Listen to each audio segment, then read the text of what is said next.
Ellen DeGeneres has had her talk show since September 2003. Though no one had known what an absolute hit it was going to be, it made her become the world's favorite face, and one of the biggest names in Hollywood. Guests on the show have always been made to feel welcome and have never shown any disinterest to be there. Besides having guest celebrities on her show, she has changed millions of lives and has been one of the most giving persons in Hollywood. Though there are celebrities she simply adores and who have visited on her show many times, some of them are not fans of this stand-up comedian. But there are also some celebs, as well as audience members, whom she won't call back to the show anymore, after their, let's say, previous disliked appearances. So let's have a look at 9 times Ellen's guests went too far. She almost kicked them off her show.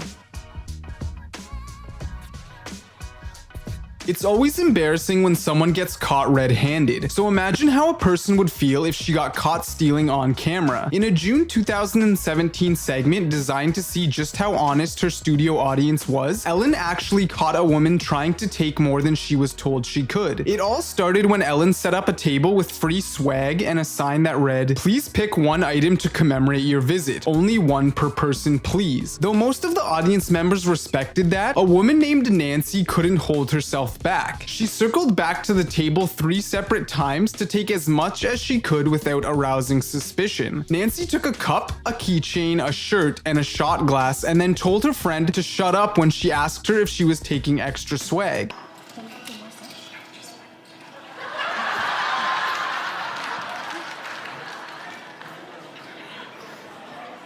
However, she didn't notice a hidden camera, and when the show began, she soon realized she had been exposed. Although Nancy tried to defend herself by saying that her sister couldn't come, so that was her souvenir. My sister couldn't come, so that was her souvenir. Yeah, Sorry. a lot of people's sisters couldn't come. Ellen decided to teach her a lesson and made her sit in Ellen jail on the stage. In a September 2015 sit-down, Ellen confronted Caitlyn Jenner about her conservative views on same-sex marriage. Once Caitlyn transitioned, she became vocal about transgender rights, as well as equality for people in the LGBT community, all being topics that were near to Ellen's heart. However, after Ellen complimented Jenner on her work as a transgender rights activist, the conversation got heated when she asked Jenner why she had been anti-gay marriage for so long. Jenner expressed that she didn't quite get the idea of gay marriage. I mean, I kind of like tradition, and it's always been a man and a woman. And I'm thinking, I don't quite get it.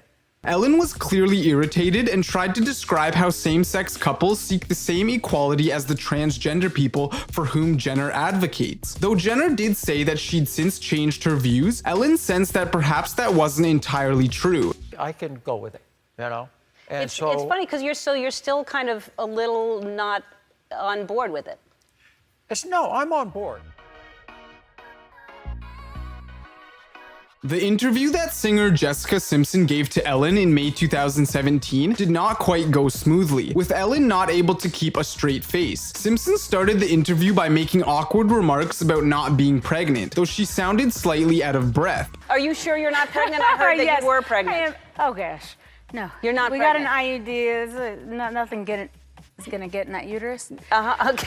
But things got worse from there when she started talking about mermaids not allowed to urinate in her pool and the duration of her relationship with her husband Eric Johnson, which was a bit unclear. Then Simpson announced that her longest relationship ever had been with a woman. I don't know if I've ever had a 7-year relationship, So, other than with a woman, but no, not that kind.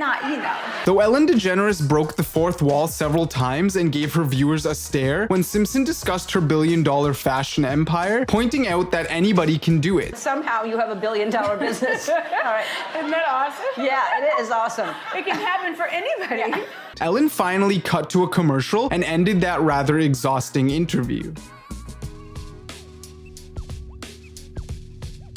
In May 2016, Kanye West managed to leave Ellen speechless, literally. Though he'd been a rather controversial figure with many jaw-dropping on-screen moments, his 8-minute monologue on Ellen still managed to shock everyone, even those who had been following his career for several years. Jay is in the building.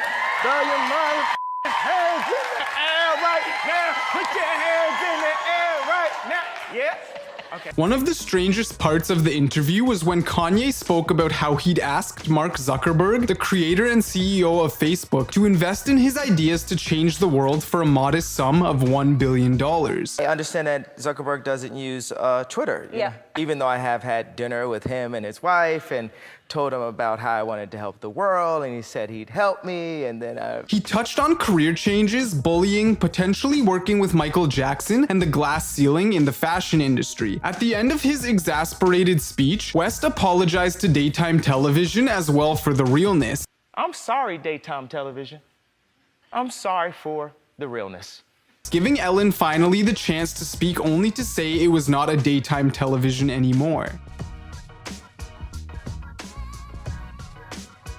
Since both Ellen DeGeneres and Wendy Williams have immensely popular talk shows, it is natural that there is some professional rivalry between the two famous hosts. So when Wendy first appeared on The Ellen Show in February 2013, there were a few pretty uncomfortable moments during an interview. Ellen barely hid her disdain for the not-so-subtle shade Williams threw at Kim Kardashian and Kanye West, who at the time were expecting their first child. What are your thoughts on Kim and Kanye?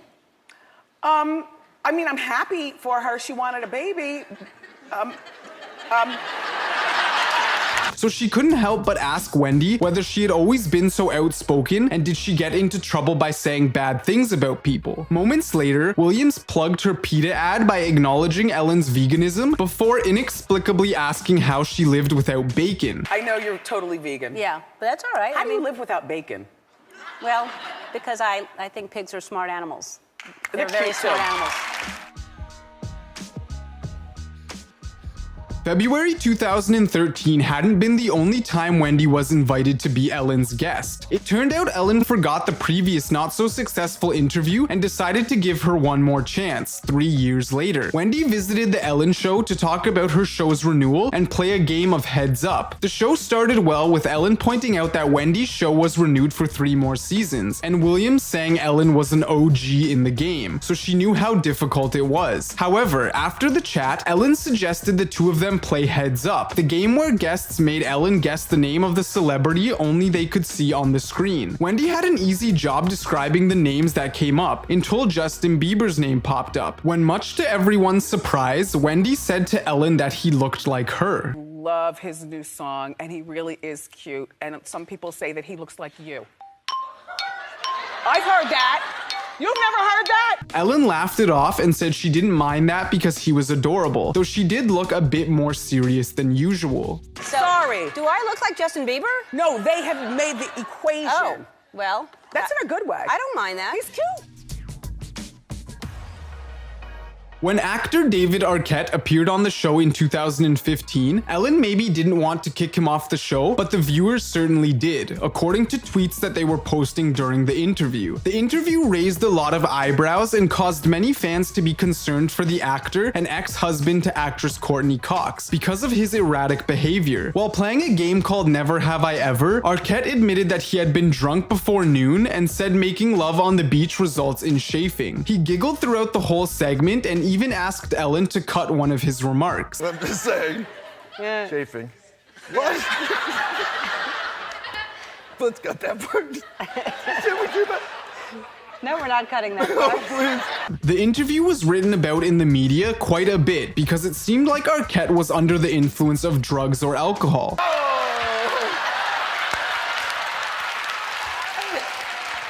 It's all right. It's all right.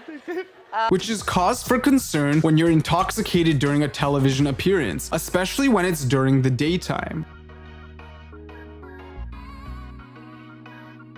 When Jennifer Lawrence appeared on Ellen in 2012 to promote her new film, Silver Linings Playbook, she managed to insult not only Ellen but other people as well, while she talked about her cat, believe it or not. The incident happened when she tried to explain why she had named her new pet Chaz Bono. Little Chaz Bono. And you got her, is that her name? Well, her official name's Cleo, but we call her Chaz Bono. She revealed to Ellen that it took her a while to realize her cat was a girl. So when she found out, she changed the kitty's name from Oliver to Chaz Bono. First week, I thought it was a boy. I named her Oliver. Like, she had a collar and Oliver and like boy, boy, boy. And everybody's like, what's his name? That's just weird for a cat. So we call her Chaz Bono. Jennifer then gave a rambling explanation of how she automatically thought all cats were female and how it was just weird for a cat to act like a boy. It seemed like Jennifer had no self-awareness when it came to showing compassion and sensitivity towards the trans community. However, though clearly uncomfortable, Ellen didn't react to the joke and just moved directly into explaining Jennifer some facts about cats. To make things even worse, the whole conversation happened on Transgender Day of Remembrance. The last one on the list is actually one person Ellen did kick off the show. However, she had done it even before the show was filmed. In 2017, a gospel singer, Kim Burrell, who was relatively unknown at the time, was forbidden from appearing on The Ellen Show and performing the song I See a Victory, the soundtrack to Hidden Figures she had recorded in collaboration with Pharrell Williams. The incident happened when a few days before appearing on the set, Burrell made a series of homophobic comments during one of her sermons in Houston, Texas, and even used the word perverted about gay people. Not only was Ellen offended hugely, but also many of her fans launched an online petition to cancel her appearance. Instead of her, Pharrell Williams agreed to go to the show and discuss her past behavior. Though he described her as a great singer, he said there was no room for any kind of prejudice. Later, Burrell even tried to defend herself by saying that God loves everyone but hates sin and everything that goes against nature. But Ellen didn't want to give her a platform to spread her beliefs. I didn't feel like that was good of me to have her on the show, to give her a platform after she's saying things about me. And she hasn't mentioned Burrell's name ever since. Thank you for checking this video out, and don't forget to smash that like button and also subscribe for new videos.